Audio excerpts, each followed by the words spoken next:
sallallahu alaihi wa alihi wasallam yang tadi akan disebutkan file. Bismillah. Nah, kemudian selanjutnya Rasulullah SAW bersabda dalam hadis wa anna Muhammadan abduhu wa rasuluhu, dan dia bersaksi bahwasanya Muhammad adalah hamba Allah dan Rasulnya. Muhammad nama Nabi kita SAW Muhammad bin Abdullah bin Abdul Muttalib. Ini salah satu nama dari nama-nama beliau. Disebutkan ada 10 nama yang disebutkan atau Allah Subhanahu wa taala memberikan nama beliau dengan. Dia nama beliau Ahmad. Sebenarnya dalam surah As-Saff. Disebutkan dalam Injil nama beliau adalah Ahmad. Wa qala Allah wa qala Isa bin Maryam ya bani Israil inna Rasulullah ilaikum musaddiqan lima baina yadayya wa mubasyshiran bi rasulin ya'ti min ba'di ismihi Ahmad. Nah, di antara kata Nabi Isa kepada bani Israel yaitu saya memberikan kabar gembira kepada kalian dengan seorang rasul yang akan datang setelah saya yang namanya Ahmad. Nah, jadi dikenal dengan nama Al-Hasyir yang manusia dikumpulkan di bawah beliau pada hari kiamat. Al-Mu'aqqib yang paling akhir karena tidak nabi setelah beliau. Beliau adalah nabi yang paling terakhir. Al-Qasim, beliau adalah orang yang membagi rahmat Allah Subhanahu wa taala. Nabiur Rahmah, Nabiut Taubah. Ada beberapa nama disebutkan dalam hadis dalam riwayat Bukhari dan Muslim. Di antara nama beliau adalah Muhammad. Muhammadan abduhu wa rasuluhu. Dia bersaksi bahwasanya Muhammad adalah hamba Allah dan Rasulnya. Baik. Ini dua pensifatan bahwasanya Muhammad adalah hamba Allah, dan sifat yang pertama, dan yang kedua beliau adalah Rasulullah. Dua sifat. Di sini tidak dicukupkan wa anna Muhammadar rasuluhu. Tidak dicukupkan, tapi harus dua-duanya. Baru dikatakan dia masuk surga bagaimanapun amalnya. Tapi dicukupkan dua perkara. Hak akui Allah atau Muhammad adalah abduhu, hamba, dan sekaligus rasuluh. Dan ini dua sifat, ada dua sifat kesempurnaan yang terdapat pada beliau sallallahu alaihi wasallam. Nah, dan dua-duanya ini merupakan pujian bagi beliau sallallahu alaihi wasallam. Nah, dan kata para ulama, abduhu wa rasuluhu ini memberikan bantahan kepada beberapa kelompok. Adapun kalimat abduhu, bahwasanya beliau adalah hamba Allah, ini sebagai bantahan terhadap dua kelompok manusia. Kelompok yang pertama adalah orang yang gulu, ekstrim, berlebih-lebihan dalam memuji Rasulullah SAW sampai mengangkat beliau ke dalam derajat sembahan. Dibantah bahwasanya dia adalah Rasulullah adalah abduhu, hamba. Kata Syekh Muhammad Ibn Wahab, abdun fala yu'bad, hamba maka tidak boleh disembah. Kenapa tidak boleh disembah? Karena dia abdun, hamba, maka dia juga menyembah. Nah, ini yang pertama. Nah, kalimat abdun ini bantahan terhadap orang-orang yang ekstrim memuji Rasulullah SAW dari kalangan orang-orang sufi ya. Orang sufi terlalu gulu dalam memuji Rasulullah SAW sampai mengangkat beliau ke dalam derajat sembahan. Nah, mengatakan bahwasanya Rasulullah SAW adalah diciptakan dari nur, dari cahaya. Nah, mengatakan bahwasanya langit dan bumi diciptakan karena nur Muhammad. Nah, mengatakan bahwasanya Rasulullah adalah satu-satunya penolong dalam masalah ketika terjadi satu keadaan yang gawat, atau minta syafaat kepada Rasulullah SAW ke kuburan Rasulullah SAW, berdoa kepada beliau di kuburannya, meminta anak kepada beliau, minta rezeki kepada beliau, mengirimkan fotonya kepada kuburan Rasulullah SAW. Ada orang yang haji, ini bawa foto saya dilemparkan kepada kuburannya haji. Syukur kalau orangnya gagah. Kalau sudah jelek, bikin kesyirikan lagi. Mau diapakan foto tersebut? Nah, oleh alhamdulillah. Dan termasuk perkara-perkara bulu yang dilaksanakan oleh para pembawa janji. Mereka kian Rasulullah SAW hadir di tengah-tengah mereka ketika ada beberapa bait-bait syair, beberapa tempat-tempat tertentu, mereka berdiri di situ untuk menyambut kedatangan ruhnya Nabi Muhammad SAW. Ini menyamai Allah Subhanahu Wa Taala. Kata Rasulullah, kata Allah dalam hadis qudsi, wa ana ma'abdi idza dzakarani. Saya bersama hambaku ketika dia mengingat saya. Maksudnya di sini bersama apa? Apakah dia turun ke bumi? Tidak, maksudnya ilmu Allah, pertolongan Allah, bantuan Allah, rahmat Allah bersama hambanya ketika dia mengingat Allah Subhanahu Wa Taala. Tapi ini lebih dia.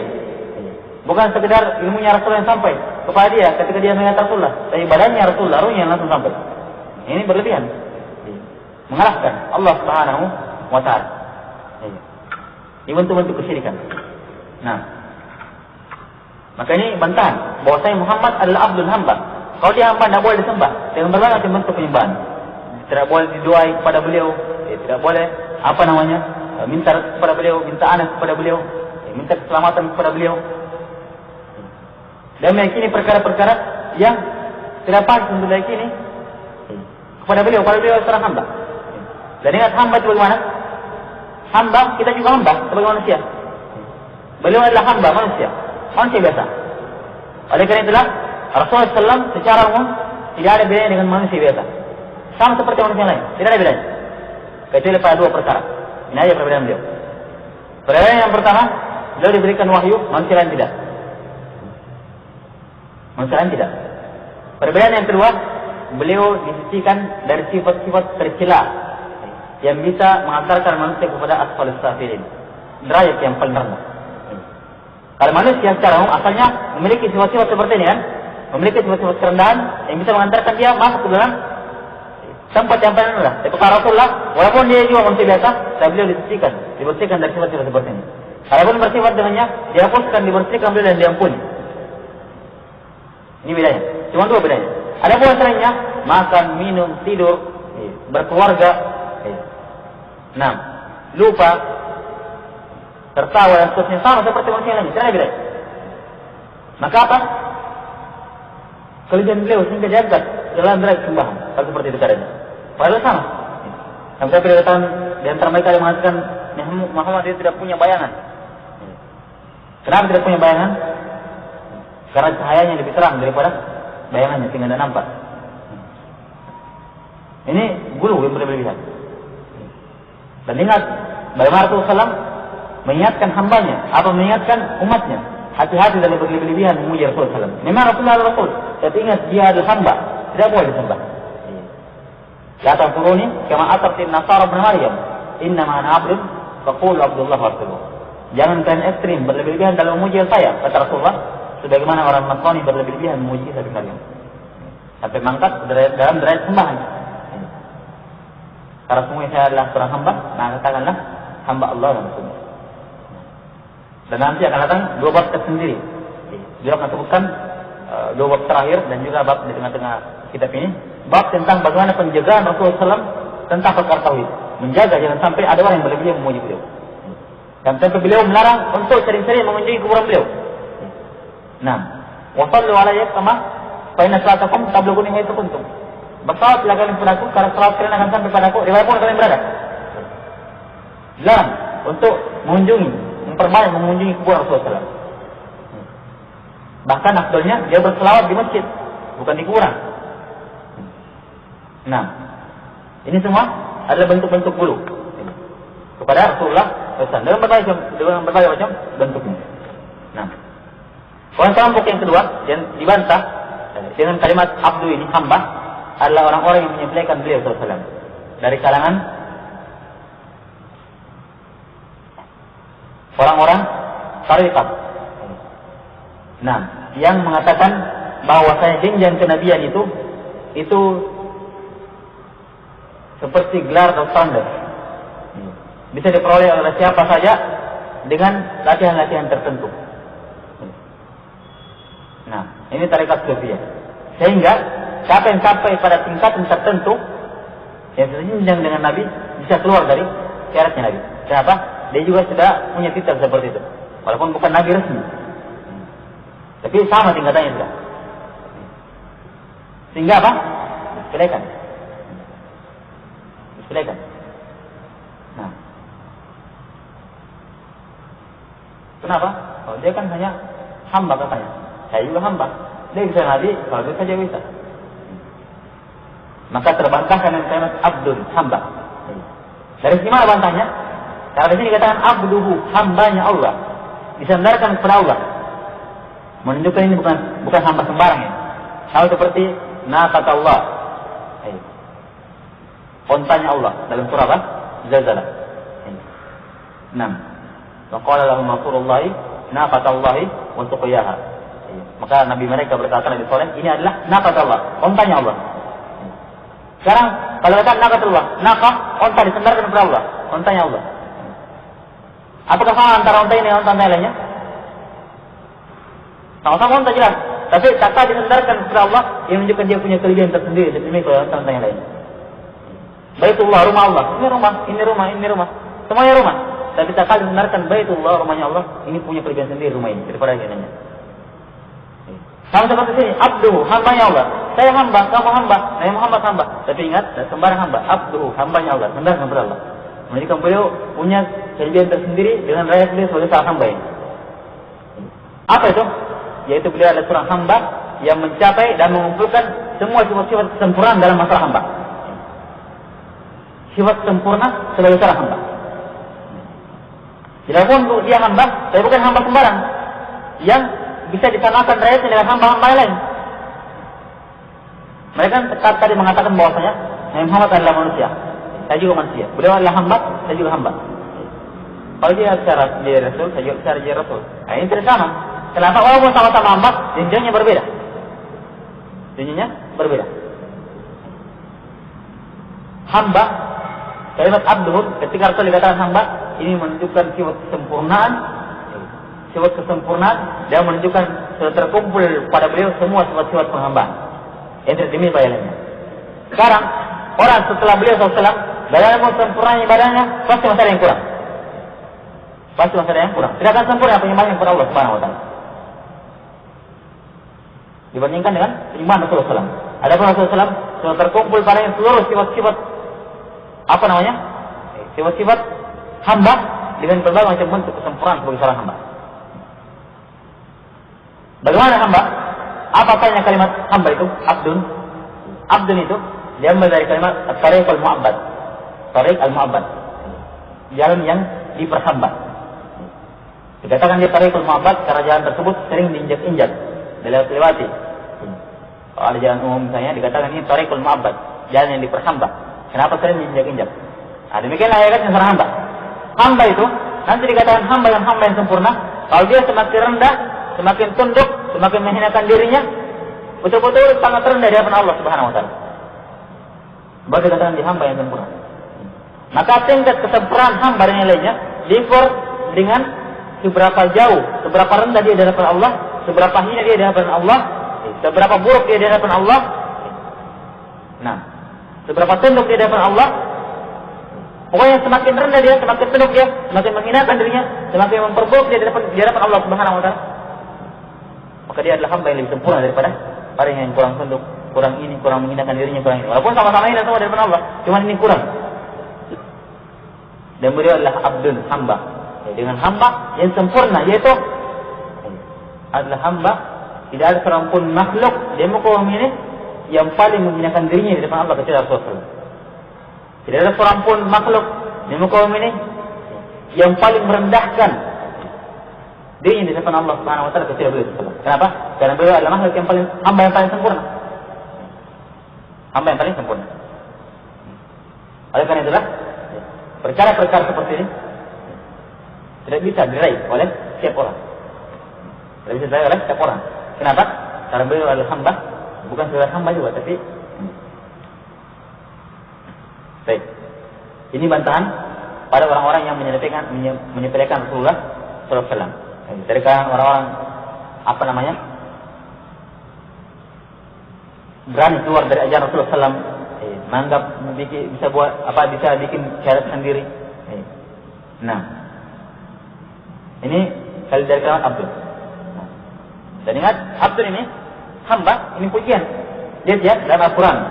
Bagaimana Allah Subhanahu Wa Taala ketika menyebutkan tempat-tempat yang beliau pantas dipuji di sini, pantas dipuji di tempat itu, Allah tidak sebutkan sifat lain kecuali sifat hamba saja. Paling ini tempatnya, tempat pantasnya dipuji. Lihat ya, seperti ketika Allah Subhanahu Wa Taala menurunkan Al-Quran. Sekarang kalau ada hamba, Allah turunkan kepada Al-Quran. Ini kira-kira ini hamba ini terpuji atau tidak? Hah?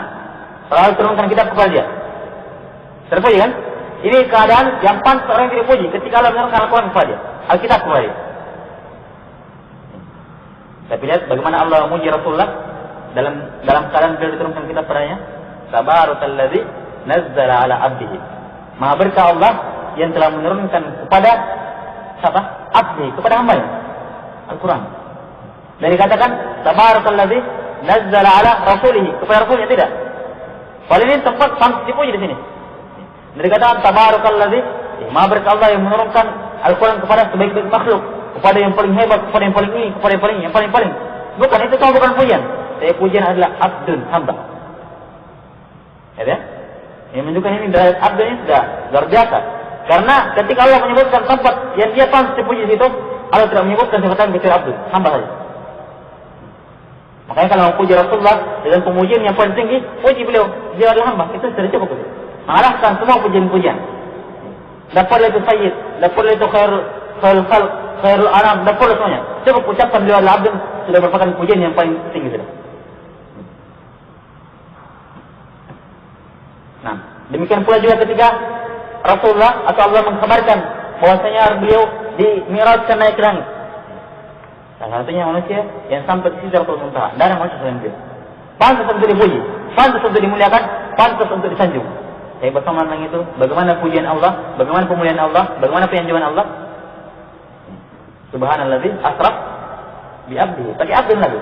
Maha suci Allah yang telah memperjalankan hambanya. Tadi bilang yang paling bagusnya, yang paling ini makhluknya, yang paling ini tidak. Cukup dikatakan hambanya. Yang menunjukkan hamba ini sudah luar biasa pujian. Makanya kalau ada seorang hamba, ada seorang manusia ingin dipuji dengan pujian yang sampai pada puncaknya, puji dia dengan kata hamba Allah. Jadi cukup. Tidak perlu pujiannya lagi. Makanya wajar kalau Rasulullah ketika ada orang yang terlalu berlebihan memuji beliau, Rasulullah tegur, jangan berlebihan. Secara dilarang, ditentukan kepada yang paling baik. Katakanlah Abdullah wa Rasulullah. Menunjukkan ini tentuan yang paling baik sudah. Karena tidak mungkin Rasulullah menentukan satu perkara yang kurang baik. Pasti Rasulullah kalau memberikan tuntunan itu yang paling baiknya. Maka ketika dilarang untuk memuji, Rasulullah tentukan kalau mau memuji begini. Pujiannya Abdullah wa Rasulullah, hamba Allah Rasulullah. Menunjukkan tidak perlu yang ini. Nah, oleh karena itulah batil. Orang-orang yang mengatakan saya juga bisa jadi nabi, saya juga bisa jadi ini, sama-sama hamba ji. Saya juga bisa sampai derajat ke derajat hakikat, yang bisa keluar dari syariat Islam, bisa bikin syariat sendiri, karena sama-sama hamba. Ini sama-sama hamba, kita Rasulullah hamba, yang sempurna penghambanya kepada Allah Subhanahu wa taala. Beda tahu. Tidak kan bisa. Belum lagi dilihat dari sisi risalah kenabian, ini hak khusus dari Allah diberikan pada makhluk tertentu, tidak semua makhluk. Allah wa'alamu harus saja alur risalah. Allah lebih mengetahui di mana diletakkan kerasulannya itu. Sifat Rasul itu diletakkan pada siapa? Allah lebih tahu. Diletakkan pada setiap makhluk. Dan ini abdun. Nah, karena itu dalam Al-Quran, Allah Subhanahu Wa Taala memerintahkan Nabi-Nya untuk mensifatkan dirinya. Dia adalah manusia. Ucapkan Rasulullah. Qul innama ana basyarum mithlukum yuha ilayya. Katakanlah, saya hanya seorang basyar, laki-laki. Tapi yuha ilayya. Ini bedanya. Saya diberikan wahyu, kamu tidak. Saya benar. Dan Rasul diperintahkan, qul la amliku li nafsi naf'an wa dharra. Katakan Muhammad, saya tidak bisa memiliki untuk diri saya manfaat maupun mudarat. Ada manfaat mau datang sama saya tidak sanggup menahannya. Atau ada manfaat yang tidak mau datang kepada saya tidak sanggup untuk menariknya. Ada mudarat yang mau terkena saya tidak sanggup saya tahan. Makanya Rasulullah lihat dalam hadis Malik ketika perang Uhud. Pecah, apa namanya? Tulang rusuk beliau. Apa tulang? Panggul beliau. Apa? Bahu beliau. Nah, maka apa? Doa beliau, Allahumma. Maka beliau pun berdoa mendoakan sejadah kepada orang musyrikin yang melukai beliau. Nah, Ya. Sekarang siapa yang terzalimi dalam ayat ini? Dalam kisah ini? Rasulullah. Rasul yang langsung dilukai, berdarah. Nah, tapi bersama dengan itu, dia minta doa kepada Allah dalam keadaan beliau ini apa? Terzalimi. Sekarang orang yang terzalimi berdoa kira-kira dikabulkan atau tidak? Dikabulkan. Ya, dikabulkan. Salah satu syarat, salah satu tempat mustajabah yaitu ketika dia terzalimi. Dikabulkan doa. Belum lagi doa beliau sampai Nabi yang berdoa. Kawan yang ketiga, gawat darurat keadaannya, syiddah, betul-betul dia berharap betul kepada Allah Subhanahu Wa Taala. Terkumpul 3 perkara sebab terbesar terkabulkannya doa. Yang pertama, dia terzalimi. Yang kedua, beliau seorang nabi. Dan yang ketiga, keadaannya mendesak sekarang. Saya bersama itu ketika beliau berdoa, ya Allah il'an fulan wa fulan wa fulan. Ya Allah laknatilah ini. Ini doa beliau. Laknati ini. Sebutkan namanya. Dan 3 perkara ini mengharuskan doa yang diterima. Ya bersama itu apa kata Allah? Menurunkan ayat menegur beliau. Laisa laka minal amri syai'. Tidak ada urusan dalam masalah ini wahai Rasul. Itulah. Kenapa? Karena permintaan beliau dalam masalah manfaat dan mudarat. Ya? Melaknat ini, bukan urusan kamu. Kata Allah Subhanahu Wa Taala. Laisa laka minal amri syai'. 6. Yatubu alaihim aw yu'adzibahum. Apakah Allah ingin memberikan taubat pada mereka atau Allah menghadap mereka? Bukan urusan kamu. Lihat ya, bagaimana ini? Rasul yang dizalimi langsung, beliau ingin berdoa untuk membela dari beliau, memberikan manfaat pada beliau dan menahan mudarat dari beliau, dari diri beliau. Saya bersama itu tertolak. Dari terima oleh Allah Subhanahu Wa Taala karena masalah apa? Manfaat dan mudarat, masalah ketuhanan, masalah rububiyah. Sekarang kalau Rasul saya tersanggup menahan mudarat dari beliau, ingin melindungi diri beliau dari yang terzalimi ketiga itu, tidak sanggup. Kalau Allah tidak kabulkan, kalau Allah tidak izinkan, bagaimana lagi mau bisa menyelamatkan orang lain? Dirinya saya tidak bisa. Nah,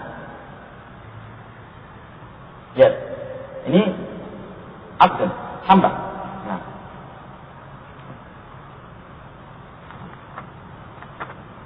dan juga dari sifat hamba, dia tidak memiliki sifat ilmu gaib.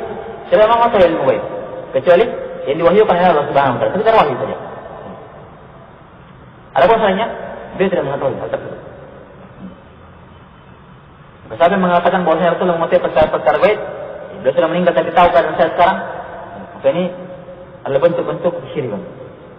Menganggap beliau lebih dari seorang hamba. Nah, dan ini sekarang musibah tersebar. Betul-betul gulu terhadap Rasulullah SAW. Dalam bentuk salawat. Ini diputar-putar sekarang sebelum sholat 5 waktu. Itu dalamnya terdapat gulu luar biasa. Salat-salat seperti itu. Sebelum azan ini. Nah, ada orang kaget atau dengar perkara yang luar biasa. Dia bilang Masya Allah, saya bilang Muhammad yang sebut.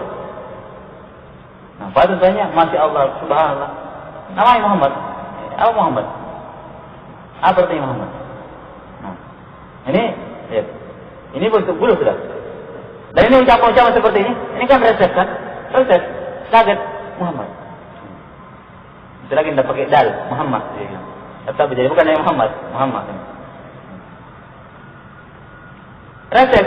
Jadi ucapan-ucapan seperti ini, kalau orang reses, kemudian mengucapkan sesuatu, itu biasanya secara umum bersumber dari keyakinan. Kebiasaan yang tertanam dalam dirinya sehingga ketika kaget itu yang keluar langsung. Ya, menunjukkan besarnya kandungannya dalam hatinya itu. Nah, ini menunjukkan bahayanya keyakinan seperti ini. Gulu berlebihan dalam memuji Rasulullah SAW. Baik. Ini abdul. Kemudian yang kedua sifat Rasul. Ini bantahan pada orang-orang Yahudi Nasrani dan orang-orang yang mengingkari kerasulan beliau. Nah, beliau Rasul. Rasul Allah Subhanahu Wa Taala. Dan dari ini perlu ditegaskan. Terlalu jelas. Kufur orang yang tidak mengakui Rasulullah adalah Rasul. Nah, cuman yang namanya kesesatan akan berkembang terus akan menggerogoti umat ini sampai murtad akidah mereka. Orang-orang Nasrani bebaskan syubhatnya. Tidak boleh Rasul itu bukan Rasul. Sebenarnya lagi mengatakan, di antara mereka yang mengatakan, iya saya akui Rasulullah Muhammad al-Rasul, tapi khusus untuk orang Arab. Adapun bukan orang Arab, ini di antara pendapat orang Nasrani. Tidak tahu kalau sekarang ada seperti itu.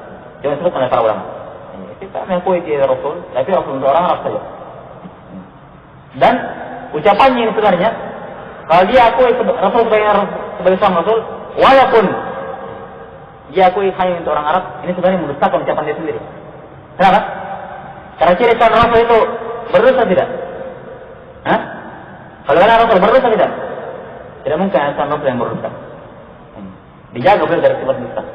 Sekarang dia akui Muhammad adalah Rasul, walaupun untuk orang Arab. Artinya dia akui dia tidak akan berdusta. Ya, kalau sudah akui Rasul, walaupun untuk orang Arab, dia sudah akui Rasul tidak akan berdusta. Tidak mungkin berdusta. Dan Rasul telah menegaskan, bu'istu ilan nasi kafah. Saya telah diutus untuk seluruh manusia. Kalau begitu, bertentangan perkataan kamu antara mengatakan Rasulullah Rasul dan mengatakan khusus untuk orang Arab.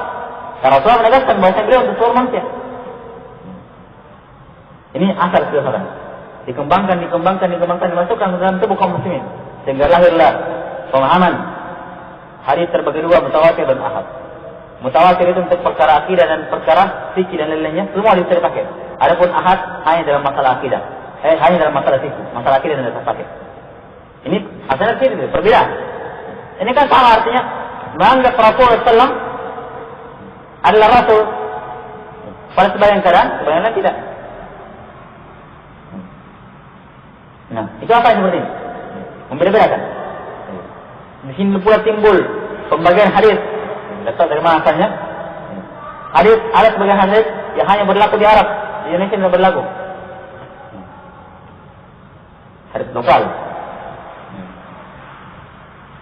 Ini hadis lokal tentang isbal, tidak boleh memanjangkan kain bawah mata kaki, tentang jenggot, tentang cadar, ini hadis lokal. Kalau tentang sholat, ini hadis tentang lokal, hadis SLJJ. Nah, artinya dibagi hadis. Ada hadis yang mencakup bisa diamalkan pada seluruh negeri, seluruh dunia. Ada hadis yang hanya sekedar bisa yang berlaku di Mekah saja. Kalau katakan apa sebabnya? Apa cara membedakannya? Ini hadis berlaku di Mekah, hadis untuk berlaku seluruh dunia. Bagaimana cara membedakannya? Apa jawabannya? Hawa nafsu. Itu patokannya. Kalau malu-malu diamalkan, di Mekah saja. Tidak diamalkan di sini. Kalau takut-takut diamalkan, di Mekah saja. Kalau menyelesaikan kebiasaan masyarakat di sini, kita harus tetap di Mekah saja, di sini tidak. Itu patokannya. Hawa nafsu. Nah, sehingga wajar kalau hal ini merusak umat Islam. Nah, jadi tersebar. Boleh dibilang, saya pernah dengar sendiri dari orang. Katanya dosen. Dia membagi hadis seperti itu, hadis lokal dan hadis ini. Boleh dibilang. Ini pemikiran Nasrani yang saja. Membagi-bagi seperti itu. Nah, maka ini semua bantahan terhadap orang-orang seperti tadi. Beliau Rasul. Dan kalau Rasul, terima perkataan beliau, "Bu'istu ilan nasi kafah." Saya diutus kepada manusia seluruhnya. "Wa ma arsalnaka illa rahmatan lil alamin." Tidaklah kami mengutus engkau kecuali sebagai rahmat bagi seluruh alam semesta. Nah, ini perkara. Jadi Abdullah wa Rasul, hamba Allah dan Rasulnya. Harus diakui dua-duanya. Beliau adalah hamba, maka tidak boleh disembah, dan beliau adalah Rasul, maka tidak boleh didustakan. Abdun fala yu'bad wa Rasulun fala yukadzdzab. Nah. Kemudian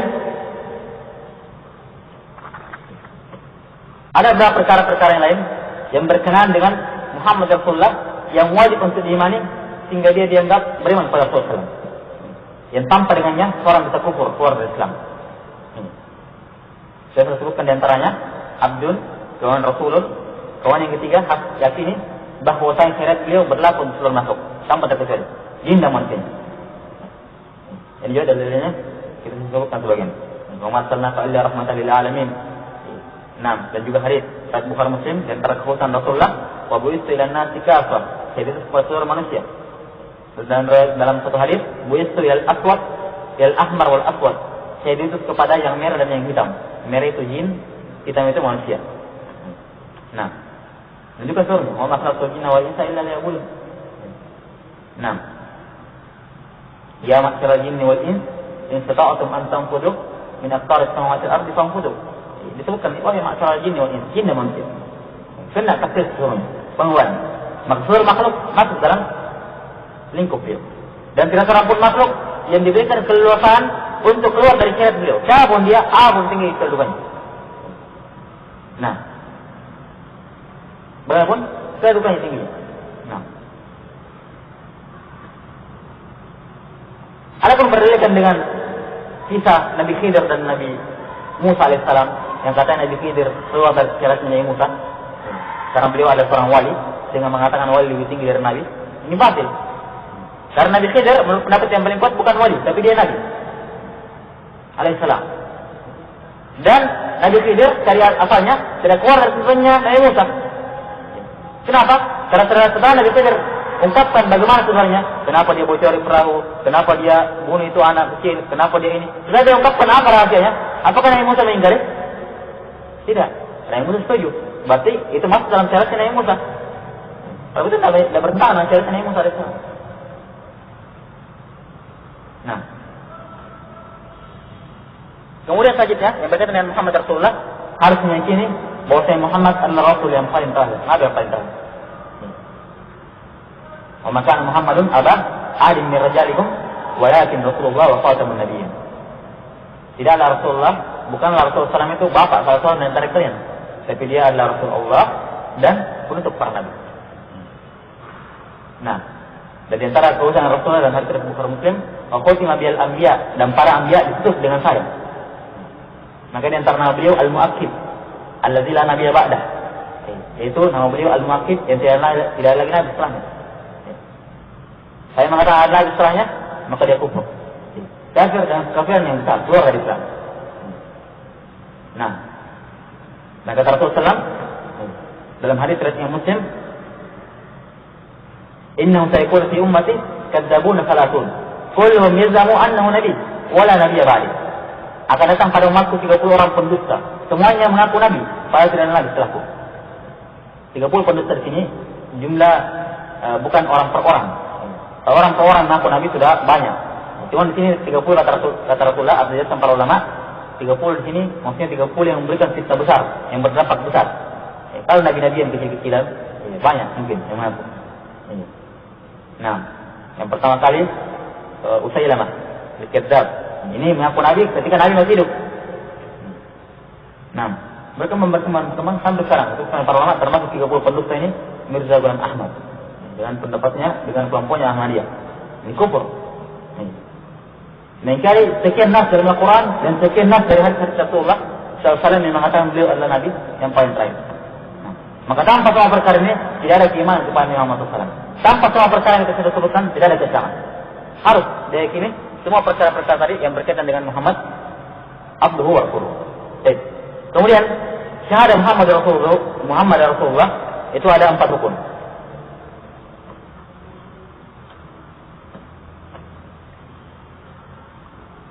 Yang pertama, ta'atuhu fi ma amara, mentaati beliau pada semua yang beliau perintahkan. Yang kedua, ijtinabu ma naha anhu hadar wa zajar, menjauhi apa yang beliau larang dan peringatkan dari. Ini 2 perkara, 2 rukun. Ya alladzina amanu atiiullaha wa atiiur rasul. Wahai orang-orang yang beriman, taatilah Allah dan taatilah Rasul. Nah,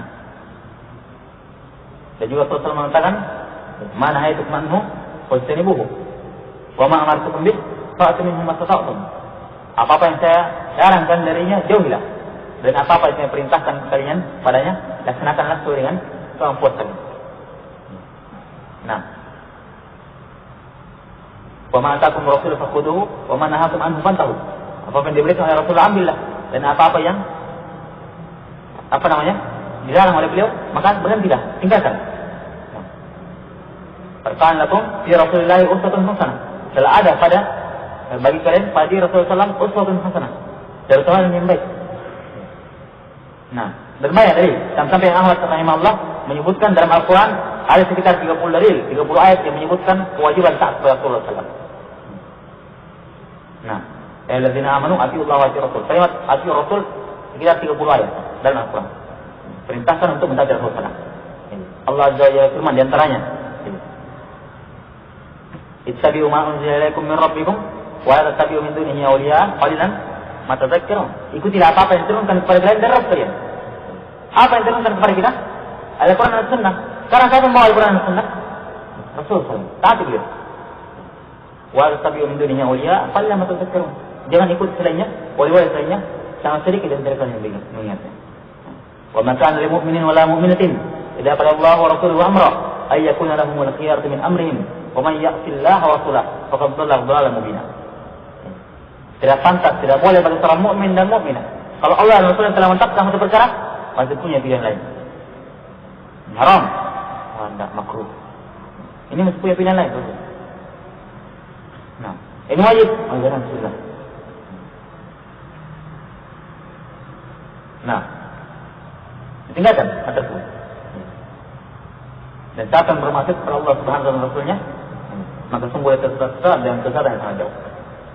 Maka itu semua dalil terus menjelaskan wajibnya untuk taat kepada beliau SAW dan wajibnya untuk menjauhi semua apa yang beliau larang dan beliau kafir. Dan telah waris nusus Al-Quran dan Sunnah bagaimana bahayanya menyelisih perintah Rasulullah SAW, meninggalkan perintah beliau dan menerjang, melangkahi larangan-larangan beliau.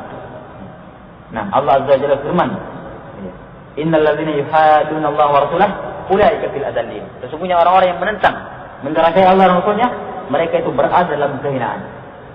Oleh karena itu Rasulullah menegaskan, wajibul dzall was-sagharu ala man khalafa amri. Dijadikan kerendahan dan kehinaan bagi orang-orang yang menyelisih perintahku. Nah, ini ancaman yang pertama. Bagi dia kerendahan dan kehinaan.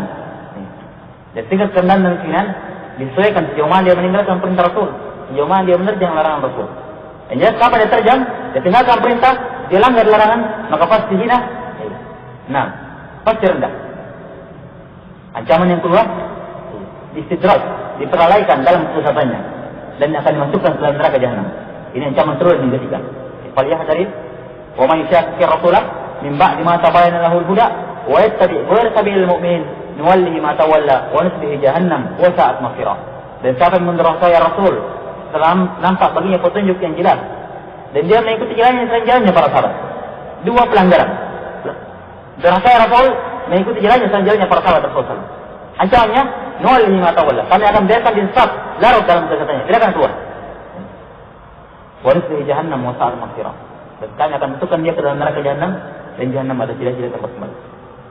Ancaman yang keempat dan yang kelima, akan ditimpa dengan satu fitnah yang mencakup seluruhnya dan akan ditimpakan dengan suatu siksaan yang pedih. Falyahdharil ladzina yukhalifuna an amri an tusibahum fitnah aw yusibahum adzabun alim. Hendaknya takut, waspada, hati-hati orang-orang yang coba-coba menyelisih perintah Rasul. Dia akan ditimpa dengan satu fitnah atau ditimpa dengan adab yang sangat pedih. Bayangkan bagaimana pedihnya orang-orang yang menyelisih perintah Allah Subhanahu wa taala. Dan telah dikisahkan, telah dinampakkan oleh Allah Subhanahu wa taala di muka bumi ini, dinampakkan secara langsung bagaimana balasan orang-orang yang coba-coba menyelisih perintah Rasulullah SAW. Dalam sebuah hadis riwayat Imam Muslim, Rasulullah SAW pernah makan, kemudian di samping beliau ada orang yang makan dengan tangan kirinya. Maka beliau berkata, ya fulan, kul biyaminik. Wahai fulan, makan dengan tangan kanan. Katanya Rasulullah la astati.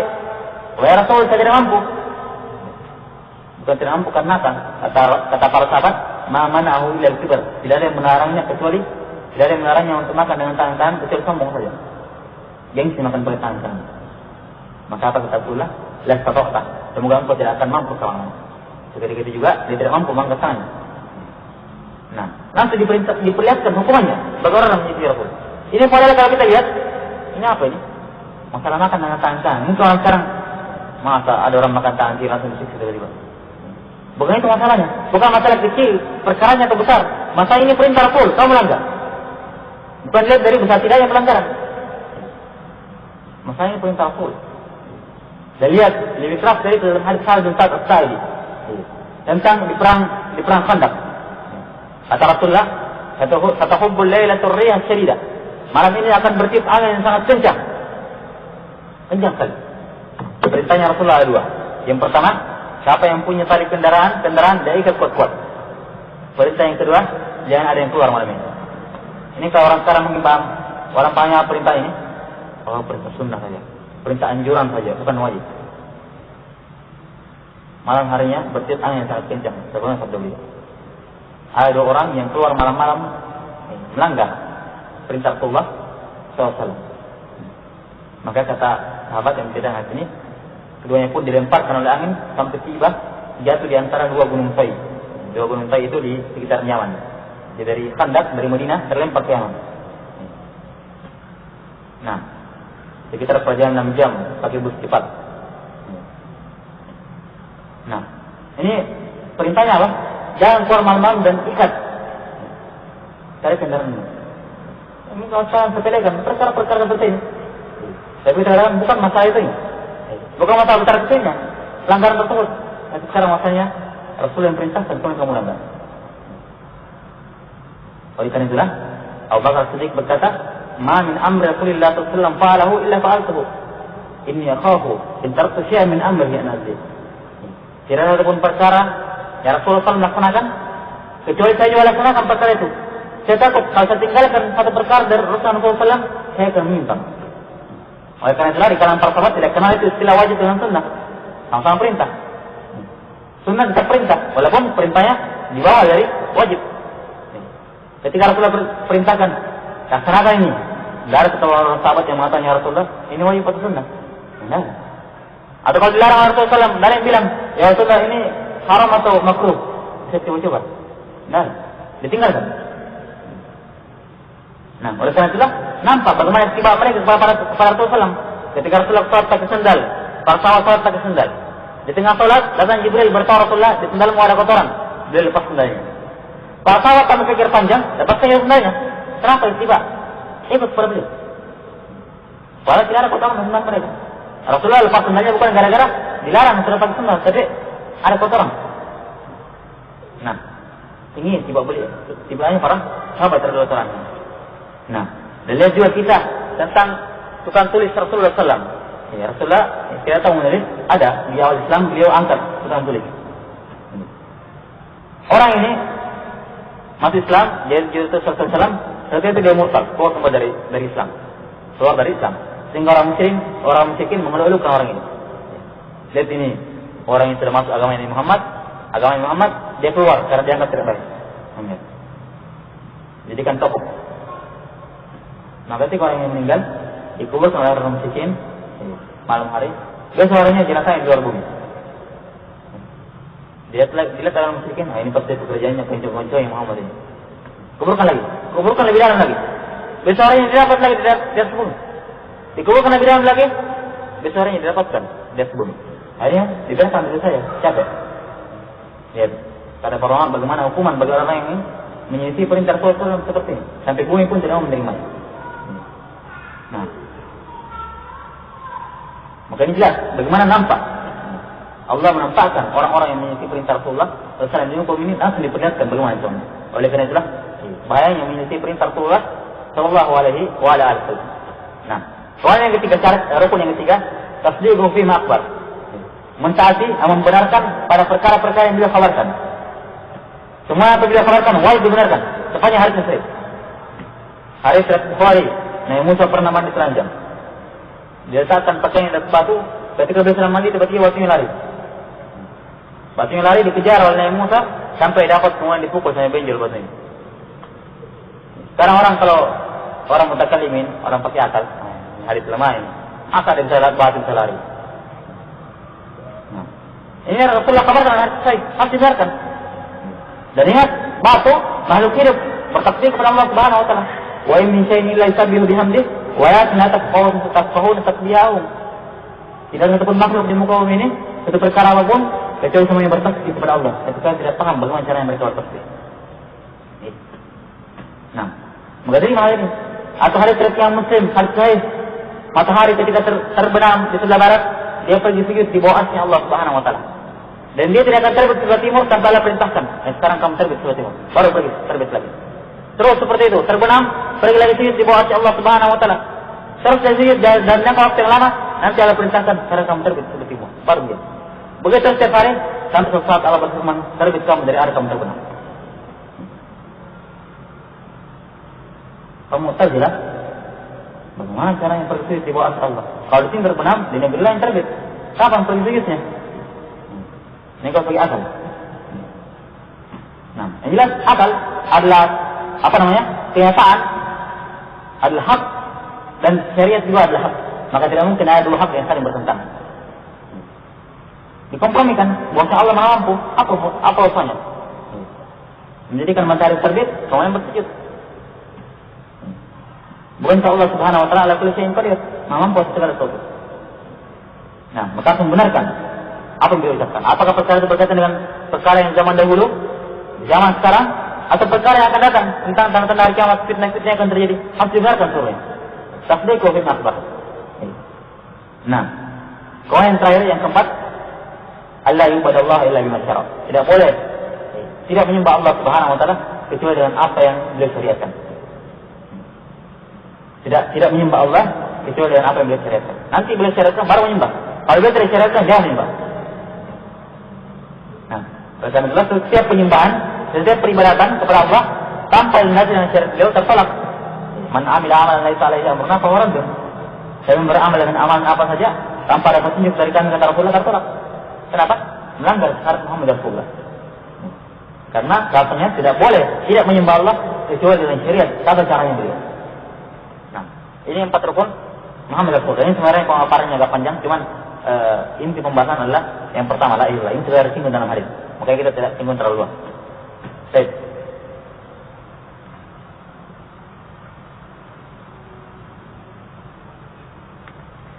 Kemudian kata beliau, wa anna Isa Abdullah wa rasuluhu, dan harus meyakini, bersaksi bahwasanya Isa bin Maryam adalah hamba Allah dan Rasulnya. Ini juga harus diakui. Nabi Isa adalah hamba, Nabi Isa adalah Rasul. Bukan sembahan, bukan anaknya Allah, dia adalah hamba.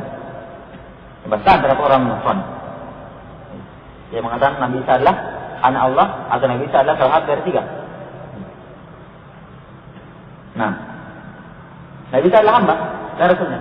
Dan penjelasan Abdullah wa Rasuluh sama seperti penjelasan Abdullah wa Rasul dalam Nabi Muhammad, ya kan?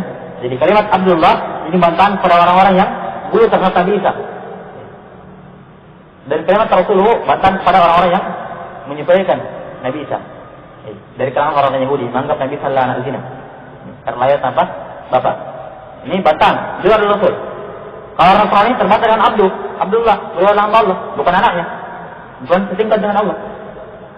Nah, dan penjabarannya sama dengan ayat-ayat yang kita sebutkan pada pembahasan Muhammad Abdullah wa Rasuluh. Ini harus diyakini bahwa Muhammad atau Isa adalah Abdullah wa Rasuluh. Makanya sebagian ulama ada yang mengatakan, sebagian pendapat ulama, kalau mau masuk Islam, selain mengucapkan asyhadu la ilaha illallah Muhammadur Rasulullah, kalau dia dari orang Nasrani ditambahkan wa asyhadu anna Isa Abdullah wa Rasuluh. Ini sebagian pendapat ulama seperti itu, cuman tidak mesti. Sekedar untuk memperkuat, agar menghilangkan betul-betul keyakinannya bahwa Nabi Isa adalah anak, menghilangkan betul-betul keyakinannya bahwa Nabi Isa adalah sembahan, harus ditambahkan wa asyhadu anna Isa Abdullah wa Rasuluh. Cuma ini sebagian pendapat para ulama. Dan yang sebenarnya cukup dengan mengucapkan la ilaha illallah Muhammadur Rasulullah. Cukup. Kalau mau ditambahkan itu, ya tidak apa-apa yang ditambahkan, untuk lebih mempermantap. Cuman bukan satu keharusan. Baik.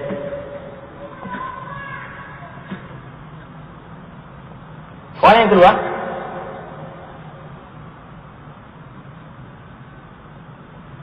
poin selanjutnya, wa kalimatuhu alqa ila Maryam. Dan Nabi Isa adalah kalimat Allah yang Allah alqa, lemparkan, letakkan kepada Maryam, ke dalam rahim Maryam. Maryam binti Imran. 6. As-Siddiqah. 6. Salah satu wanita dari 4 penghuni, dari 4 penghulunya wanita yang dari surga. 6. Khadijah, Fatimah, Maryam, dan Asia, istrinya Firaun. Dalam hadis yang sahih. Nah, jadi hadis ini bahwa Nabi Isa adalah kalimatnya Allah, kalamnya Allah, firmannya Allah yang Allah lemparkan, letakkan di Maryam. Hati-hati, ini ada pembahasan lebih rinci. Perhatikan baik-baik. Ini hadis disalahpahami oleh orang Nasrani sehingga dia mengatakan bahwasanya Nabi Isa adalah bahagian dari Allah. Kenapa? Karena dia memahami kalimatu alqaha ila Maryam, Nabi Isa adalah kalimat Allah, kalamnya Allah, ucapannya Allah, firmannya Allah. Yang dia berikan kepada Maryam. Sekarang kalam Allah yang sifat Allah atau bukan? Sifat kan? Karena sifat Allah adalah kalam. Dan sifat Allah makhluk atau bukan? Bukan makhluk. Sifat Allah bukan makhluk. Sekarang dia katakan kalau Nabi Isa ini adalah kalam Allah yang diberikan kepada Maryam. Kalau begitu ini Nabi Isa adalah potongan dari sifat Allah. Makanya bukan makhluk dia. Dia Allah, bagiannya Allah. Tapi katakan kalimat itu al-qalam Maryam. Kalimat Allah, kalam Allah, firman Allah, ucapan Allah yang diberikan kepada Maryam. Jadi dia memahami kalam Allah itu adalah sifatnya Allah yang turun kepada. Jadi sifatnya Allah ini yang menjelma menjadi Nabi Isa. Sifat kalamnya Allah menjelma menjadi Nabi Isa. Itu pemahaman mereka. Jadi pemahaman yang batil. Dan yang benarnya kalimat itu kalamnya Allah di sini yaitu kalimat kun. Karena semua makhluk diciptakan dengan kalimat kun. Yaitu kata para ulama, seperti Syekhul Islam Ibnu Taimiyah, Ibnu Qayyim dan lainnya, bahwasanya Nabi Isa ini mana kalimat Allah pada Maryam, yaitu Allah Subhanahu wa taala menciptakan jasadnya Nabi Isa dengan kalimat kun. Sama seperti manusia lain diciptakan jasad oleh manusia oleh Allah dengan kun. Dengan kalimat kun diciptakan. Nah, setelah berlalu 120 hari, baru Allah tiupkan ruh ke dalamnya. Sama seperti kejadian manusia lain.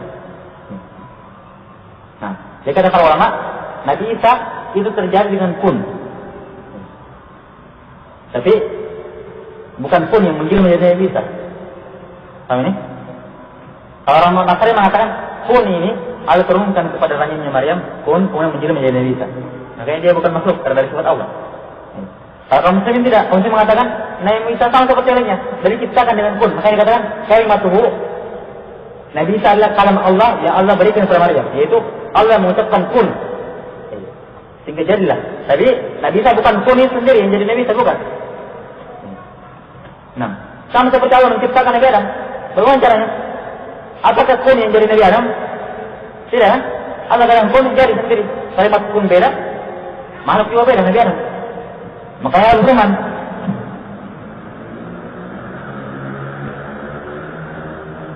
Maka laisa indallahi kama tali Adam, khalaqahu min turabin tsumma qala lahu kun fayakun.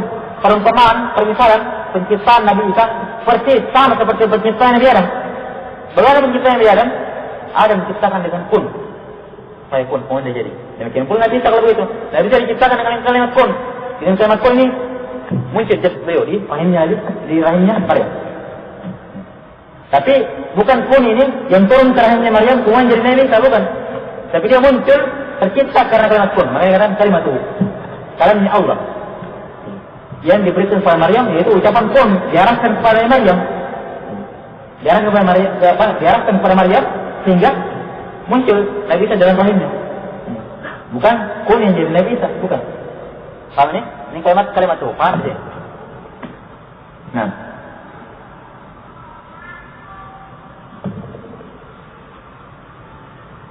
Kemudian kalau ada mengatakan, kenapa di sini dikatakan tentang Nabi Isa dikatakan kalimat itu? Nabi Isa adalah kalamnya Allah, ucapannya Allah. Kalau sama seperti penciptaan manusia lain, kalau penciptaan Nabi Isa sama seperti penciptaan manusia lain, diciptakan juga dengan kun, kenapa hanya Nabi Isa disifat dengan kalimat itu? Kenapa saya tidak dikatakan kalimatullah juga? Ya, Nabi Adam tidak dikatakan kalimatullah, kalamnya Allah. Kenapa ini tidak dikatakan kalimatullah? Kalau semuanya sama, diciptakan dengan kun. Kenapa Nabi Isa dikatakan kalimat itu saja? Khusus untuk beliau. Ini dalam rangka untuk memuliakan beliau. Pemuliaan kepada beliau. Sama seperti tadi rumah kan? Rumah kan semuanya sama. Cuma dikatakan Baitullah untuk pemuliaan kepada rumah itu. Naqatullah, onta Allah. Onta semuanya sama. Tapi untuk memuliakan nanti itu disenarkan kepada Allah. Naqatullah. Sama seperti kalimat kalam Allah, kun. Ini kalimat kun Allah ucapkan kepada seluruh makhluk ketika Allah yang menciptakan. Sama semuanya, tidak beda. Dan kenapa saudarakan ketika Nabi Isa dikatakan kalimat itu untuk memuliakan Nabi Isa, meninggikan derajat beliau. Nah, tahu ini? Baik.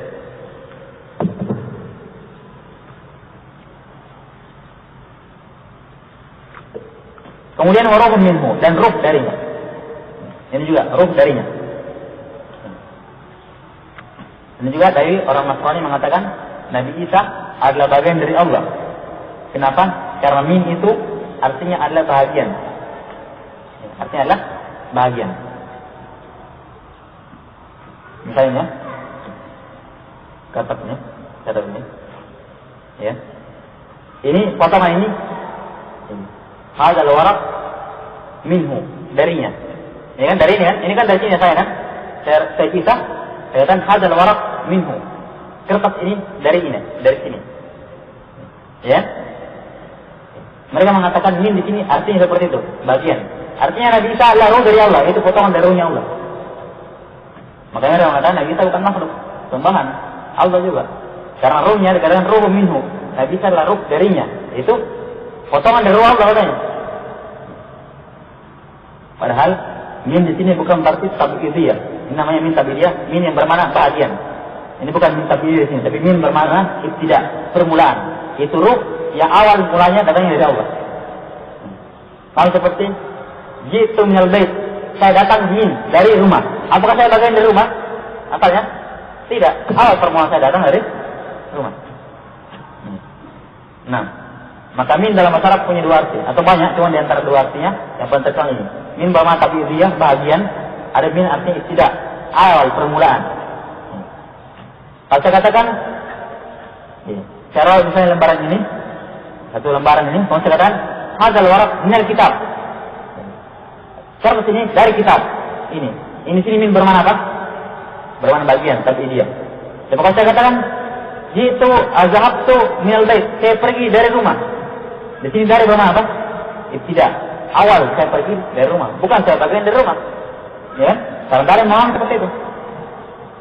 Nah, maka min ruh minhu, ruh darinya, min di sini artinya ibtida, itu ruh yang asalnya dari Allah Subhanahu wa taala awalnya. Sama seperti roh yang lain, roh saya, roh kita, rohnya Nabi Muhammad, rohnya ini, semuanya adalah roh-roh yang Allah kumpulkan di padang di alam roh, kemudian mengambil persaksian mereka alas di rabbikum. Betul kata Arab kalian? Qalu bala. Maka semua orang menjawab iya, termasuk dalamnya rohnya Nabi Isa. Ada di situ. Jadi semua roh sudah ada, tinggal ditutupkan ke dalam. Ketika sudah saat dia lahir, baru ditutupkan Allah Subhanahu wa taala di situ. Kata setelah ada semua roh tersebut. Nah, maka roh minhu, roh darinya bukan maksudnya bagian dari Allah roh tersebut, tapi roh yang asalnya awalnya datang dari Allah Subhanahu wa taala. Sama seperti roh-roh yang lain.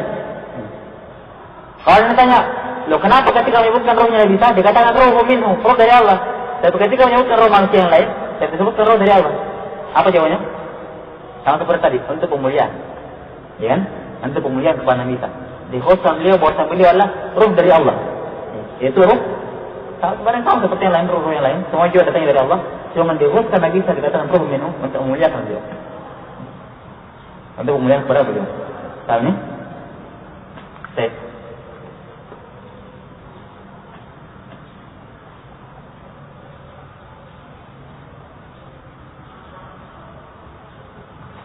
Kemudian saya paham ini tentang kalimat ruh al-qala Maryam ruhun minhu. Masalah jelas? Nah. Sehingga ketika orang Nasrani berkata berdalilkan dengan ayat ini, maka demikian penjelasannya. Nah, hari ini hadis dijadikan berdalil oleh orang Nasrani hingga mengatakan bahwa Nabi Isa adalah bagian dari Allah Subhanahu wa ta'ala, 1 dari 3 atau minimal anaknya Allah, karena dia berasal dari Allah, dan seterusnya. Insyaallah amma yaquluna quluan kabira. Baik. Kemudian wajan tahaqqun, surga adalah hak, wan nar haqqun, neraka adalah hak. Ini kalimat selanjutnya. Baik. Sini penyebutan surga dan neraka ini mewakili keimanan terhadap semua perkara-perkara gaib. Artinya harus kalau ingin mendapatkan adkhalahullahu al-jannata ala maqan al-amal, Allah akan masukkan ke dalam surga bagaimanapun amalannya. Kalau ingin mendapatkan itu, di antara ciri-cirinya, di antara syaratnya beriman kepada semua perkara-perkara gaib. Dikasih contoh di sini surga dan neraka. Contoh saja, bukan itu saja, tapi mencakup semua perkara gaib. Alam adab kubur, fitnah kubur, hisab, timbangan, sirat, jembatan, neraka. Munkar dan nakir, pembagian catatan amalan. Ya, silakan. Maka tunggu malam nasibnya orang-orang yang mengingkari azab kubur. dari orang-orang Mu'tazilah. Mengingkari adanya azab kubur. Ini menyisi akidah kaum muslimin. Nah, membenarkan meyakini bahwa surga hak itu artinya sudah ada sekarang, neraka sudah ada sekarang. Dan surga nerakanya sudah ada sekarang. Dari dahulu Allah menciptakannya. Nah, dalam firman-Nya Allah menyatakan ketika menyebutkan tentang surga, uiddat lil muttaqin, dipersiapkan bagi orang yang bertakwa. Apa artinya dipersiapkan? Sudah ada atau nanti baru tercipta? Sudah ada kan namanya persiapkan, artinya sudah ada. Tentang neraka uiddat lil kafirin, dipersiapkan bagi orang kafir. Sudah ada karena dipersiapkan. Dari kadang dipersiapkan kalau nanti di akhirat baru tercipta. Ya? Dan juga kita Isra Mi'raj Rasulullah, saya masuk surga, saya melihat ini. Saya masuk neraka, ternyata penghuninya paling banyak perempuan. Saya lihat masuk ke surga, saya begini. Ini menunjukkan sudah ada seluruhnya. Ya? Sudah ada penghuninya. Saya mimpi melihat dari surga ada istananya Umar bin Khattab, ada anak ibunya Anas bin Malik. Saya mendengar suara terompa Bilal di surga. Ini semua sudah ada surga tersebut. Neraka pun demikian. Saya melihat ayahku dalam neraka kata Rasulullah. Kemudian 6 Abu Talib yang mendapatkan siksaan paling ringan di neraka. 6 disebutkan juga beberapa orang musyrikin yang lain disebutkan dalam api neraka. Sudah ada. 6 neraka tersebut. Maka surga dan neraka sudah ada sekarang. Artinya ini lebih memantapkan keyakinan seorang dan lebih mendorong orang untuk berbuat kebaikan dan mencegah dari berbuat kejelekan. Sekarang yang mana lebih mendorong orang berbuat kebaikan? Kalau dikatakan surga sudah ada sekarang, atau dikatakan nanti surga tercipta? Kalau lebih mendorong orang berbuat baik kalau dia ketahui surga sudah ada sekarang. Ya?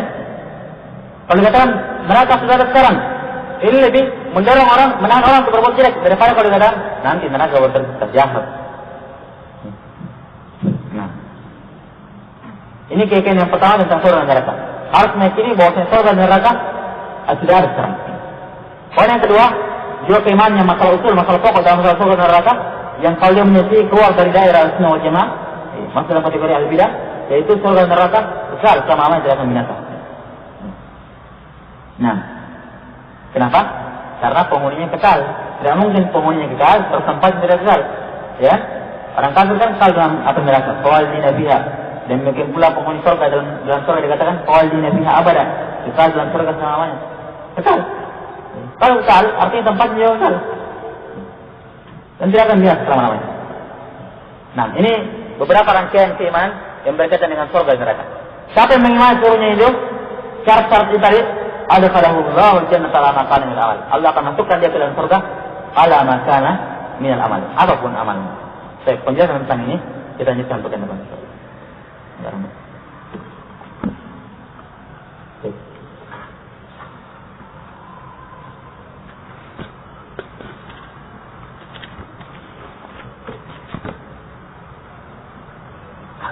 Apa definisi dari gaib? Gaib definisinya semua perkara yang tidak bisa ditangkap oleh akal, tidak bisa dipahami, tidak bisa diketahui oleh akal. Oleh karena itulah gaib terbagi dua, ada gaib nisbi, ada gaib mutlak. Gaib mutlak itu perkara-perkara gaib secara mutlak yang tidak ada mengetahui kecuali Allah Subhanahu wa taala. Gaib nisbi, saya sekarang coba jawab seluruhnya, ikhwan wal akhwat. Berapa jumlah uang yang ada dalam dompet sekarang? Ini walaupun sepakat sikit sampai gila, tidak akan dapat. Walaupun semua tanya dikumpul jadi satu, tidak akan bisa menebak. Tidak akan bisa mengetahui. Kalau benar, kalau ternyata benar, ini bukan benar dari ilmu, tebak-tebakan. Ini gaib nisbi. Antum tidak tahu, saya tahu berapa, ya kan? Maka gaib secara umum itu semua perkara yang bisa ditangkap oleh akal. Jika waktu sholat sudah masuk, tiba-tiba keluar darah haid, tapi seorang belum sholat, apakah sholatnya bisa diganti saat sudah suci? Nah, dari kewajiban mengganti. Dari kewajiban mengganti sholat. Haid, di antara hukum-hukumnya tidak mengganti sholat, yang diganti cuma puasa. Nah, yang diganti cuma puasa. Ini ketika belum sholat dia. Nah, atau jangankan sebelum sholat. Ketika sedang sholat saja, tiba-tiba keluar darah haid, jadi kewajiban untuk mengganti nanti sholat itu. Nah, kalau sholat atau yang tidak diganti. Apakah termasuk berlebihan jika memberikan nama kepada seorang anak dengan awal Muhammad di depannya seperti Muhammad Arif, Muhammad Yahya dan sebagainya? Tentang nama Muhammad, kayaknya ada hadis tentang keutamaan nama bernama dengan Muhammad. Tapi bukan hadis palsu yang mengatakan siapa yang bernama dengan nama Muhammad akan mendapatkan keutamaan begini. Atau siapa yang punya 4 orang anak tidak namanya Muhammad telah bermaksiat padaku. Ini hadis palsu seluruhnya. Kalau nama Muhammad ini keutamaan. Tapi kalau Muhammad Ali, ada lagi masalahnya, ada tambahan alinya di belakang. Ini asalnya penama mendawal seperti ini Muhammad ini. Ini bukan dari adat Islam, nama-nama Islam. Nama Islam itu asalnya nama-nama Islami itu satu kata saja. Makanya namanya para nabi semua itu satu kata. Dari itu Muhammad Nuh, Nabi Nuh. Nah, Saleh, Zakaria, Yahya, Muhammad satu kata seluruhnya. Adapun nama mendawal seperti ini itu kalau secara awalnya muncul dari Mesir. Nama-nama mendawal seperti ini. Jadi dinamakan dengan nama Muhammad. Kalau terlanjur dinamakan dengan apa? Ada haram juga sebenarnya. Cuma saya katakan ada kami nama-nama Islam seperti itu. Kalau Muhammad Ali panggil Muhammad saja. Apakah betul adanya yang mahdi sebelum terjadinya hari kiamat? Iya ada. Harusnya warid. Bahkan seorang ulama menyebutkan mutawatir. Walaupun tidak terdapat dalam Bukhari Muslim, cuma disinggung dalam hadis Bukhari Muslim penyebutannya. Jadi ini dari keyakinan satu menyelisihinya, maka termasuk dalam perkara golongan orang-orang yang sesat. Cuman orang yang mahdinya belum ada sekarang. Bukan orang mahdinya orang Syiah yang ditunggu-tunggu, tidak keluar-keluar. Nah, bukan pula yang mahdi artinya sejenis pergerakan nanti akan mendobrak. Sehingga orang rame-rame bikin pergerakan. Katanya mahdi ini sekedar bukan orang sebenarnya, dia sekedar lambang akan kebangkitan Islam nantinya. Kayalah orangnya, gitu. Mudah-mudahan menamakan mengklaim dirinya adalah yang mahdi. Yang mahdi orang namanya Muhammad bin Abdullah, sama seperti namanya Nabi Muhammad. Apa perbedaan antara penyebutan kekal dan kekal selama-lamanya dalam Al-Quran? Secara umum tidak bedanya. Kekal dan kekal selama-lamanya. Kekal ya selama-lamanya juga sama. Cuman penyebutan kekal dalam istilah syar'i itu ada 2. Kekal dalam artian tinggal selama-lamanya. Kekal dalam artian tinggal dalam jangka waktu yang sangat lama, tapi nanti akan keluar. Seperti tentang orang yang bunuh sengaja itu. Man qatala mu'minan muta'ammidan fajaza'uhu jahannam khalidan fiha. Siapa yang membunuh mukmin dengan sengaja, maka baginya neraka jahannam khalidan fiha, kekal dalamnya. Apa yang kekal di sini? Bukan tinggal dalam selama-lamanya, karena dia tidak kafir. Membunuh bukan kekafiran. Tapi maksudnya kata para ulama kekal di sini artinya tinggal dalam jangka waktu yang sangat lama.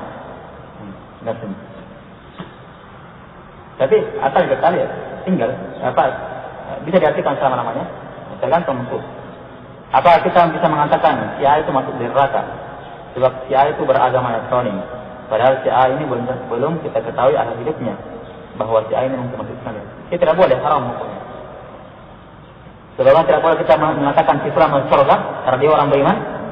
Tidak boleh juga kita katakan si A ini masuk neraka karena dia orang kafir. Karena betapa banyak ada orang beriman murtad di akhir hidupnya. Maka tidak untuk kemungkinan ada orang kafir masuk Islam di akhir hidupnya. Maka sepanjang dia belum meninggal tidak boleh menghukumi sama sekali. Apakah yang menimpa kaum muslimin seperti sekarang ini berupa kehinaan di hadapan musuh-musuhnya Yahudi dan Nasrani disebabkan pula karena banyaknya dari kaum muslimin memiliki perintah Rasulullah? Ini jelas. Nah, jelas tersebut. Idza tabayatum bil inah wa akhadtum adnab al baqar wa raditum bil zara' wa taraktum al jihada sallallahu alaikum dhillan la yanzi'u ankum hatta tarji'u ila dinikum. Dalam hadis Ibnu Umar dan Abu Dawud. Kalau kalian sudah jual beli dengan cara inah, cara riba, ini mewakili semua bentuk riba, dan cara riba terbesar Islam. Nah, di mana negeri di dunia ini tidak ada banyak. Nah, waktu matnab al-baqar telah mengambil ekor-ekor sapi, sibuk dengan peternakan. Waradatum bizara, sibuk dengan pertanian. Ini 3 wakil untuk cinta dunia. Yang terakhir, watraktumul jihad, meninggalkan jihad, berperang di jalan Allah. Ini wakil untuk takut dari mati. Kapan sudah terkumpul 2 penyakit ini? Cinta dunia takut mati, sallallahu alaihi wasallam. Allah akan menyimpahkan kehinaan kepada kalian, la yanzi'u ankum hatta tarji'u ila dinikum. Tidak akan diangkat dari kalian sampai kalian kembali kepada agama kalian. Dan sebenarnya dengannya sabda Rasulullah, Yushaku an tada'a alaikumul umam kama tada'a al-ma'idatu fi qas'atiha. Hampir-hampir kalian nanti akan dikelilingi oleh umat-umat kafir kalian sebagaimana hidangan dikelilingi di meja makan. Siap dia apa saja. Maka sahabat mengatakan, ya Rasulullah, apa mungkin lebih nahnu yawma id? Apa karena kami ketika di jumlah kami sedikit? Terserah bal antum katsir. Bahkan kan banyak ketika itu. Walakinnakum gusa kagusa isay. Tapi kalian bagaikan buih di lautan. Nah, la yadhifanna Allah fi qulub la yanzi'anna Allah fi qulubi aduikum al-mahabata bikum wa la yadhifanna Allah fi qulubikum al-wahn. Betul-betul Allah akan mencabut rasa takut dari dada musuh-musuh kalian kepada kalian, dan betul-betul Allah akan mencampakkan ke dalam hati-hati kalian perasaan penyakit al-wahn. Apa itu al-wahn ya Rasulullah? Hubud dunya wa karahiyatul maut. Cinta dunia dan takut akan kematian. Pemahamannya hadis tadi. Kembali kepada agama kalian. Dan jelas, walaupun musibah kecil pasti kerusakan dari kaum muslimin tersebut. Dhahara al-fasad fil bari wal bahri bima kasabat aydin nas. Kalau nampak kerusakan di langit dan di bumi. Di bumi dalam artian masuk semua ini. Kehinaan, kerendahan, musibah, gempa bumi, alam goncangan dari alam dan seterusnya. Semuanya. Bima kasabat aydin nas. Gara-gara tangan manusia sendiri. Apakah tidak memelihara alam kalau dalam masalah keduniawian, kalau dalam masalah akhirat, ya gara-gara menyelisih perintah Rasul. Bagaimana mengkompromikan bahwa surga dan neraka sudah ada, tapi makhluk yang pertama masuk ke dalam surga adalah Rasulullah. Ya, surga sudah ada sekarang. Nah, sudah ada sekarang, dan penghuninya bidadari dan rumahnya para syuhada di dalam burung-burung dalam surga. Cuma nanti surga yang diinginkan dengan yang pertama kali memasukinya Rasulullah itu di akhirat kelak nanti. Rasul yang pertama kali memasukinya. Nah, jadi sudah ada sekarang surga, cuma belum ada yang masuki. Nanti di akhirat kelak yang pertama kali memasukinya Rasulullah Sallallahu Alaihi Wasallam. Nah, dan tidak bertentangan bahwasanya sudah ada orang-orang dalamnya. Tidak, karena yang diinginkan dengan yang pertama kali wallahu alam. Apakah diinginkan dengannya dia keluar dulu, saya itu nanti masuk lagi, atau yang diinginkan dengannya Rasulullah yang pertama kali, yaitu pada hari kiamat. Nah, Allah alam bisawab. Di antara kewajiban adalah mentaati pemerintah dan ulama. Apakah wajib mentaati fatwa ulama Arab Saudi? Nah, ini bukan permasalahan Arab Saudi atau bukannya. Sekarang permasalahannya di sana ulama. Kalau di Indonesia ada ulama Indonesia diikuti. Nah, tapi innalillahi wa inna ilaihi raji'un. Jangan ulama, kondisi ilmu pun sulit dicari di Indonesia. Nah, oleh karena itu, jadi tidak perlu saya permasalahkan Arab Saudinya. Sekarang berhubung di sana kebanyakan para ulama, kebetulan di sana tempatnya, jadi ikuti. Bukan para Arab Saudinya, karena ulamanya di sana. Betul kalau di Yaman, di Mesir kalau ada ulama misalnya, kalau ada. Nah, dan negeri lain, negeri kaum muslimin, kalau ada ulama yang sampai dalam taraf mujtahid, dia memberikan fatwa, diterima. Tidak perlu dimanapun dia berada.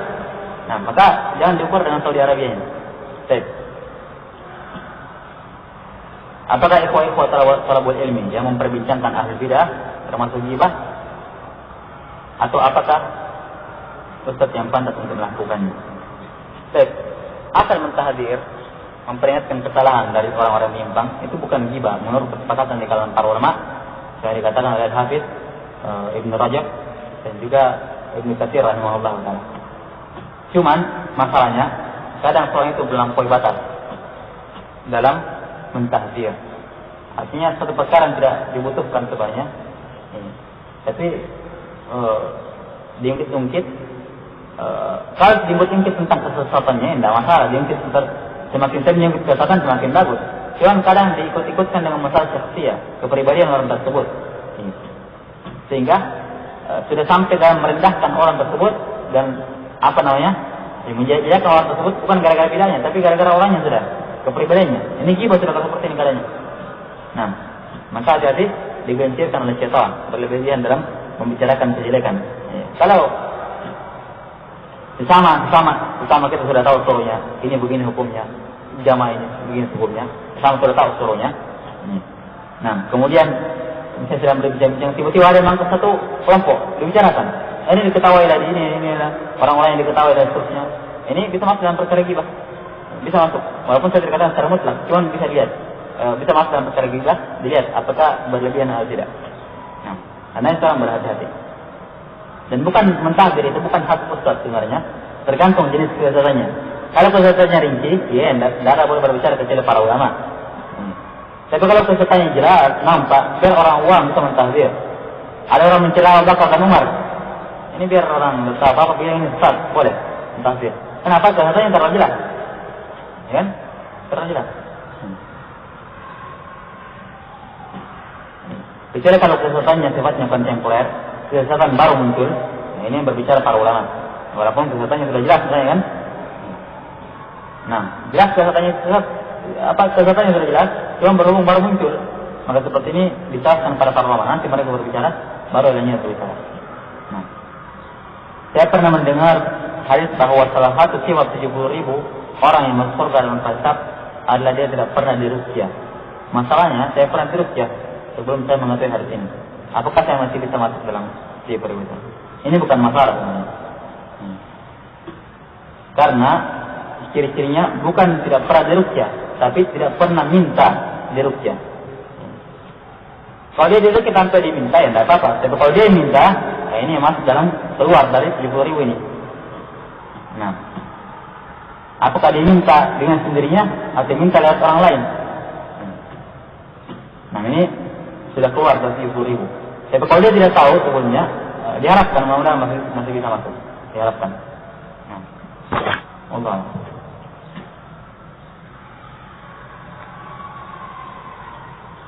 Dan nanti akan datang pembahasannya dalam kitab tauhid tentang ini. Jadi bagaimana kesimpulan tauhid tersebut sampai dalam masalah minta pun diatur. Tidak boleh minta terus. Ancamannya apa? Keluar dari 70.000 orang masuk surga tanpa hisab dan tabarak. Hilang keutamaan. Kalau tidak pernah minta terus masuk dalam kategori tersebut, diharapkan masuk. Nah, maka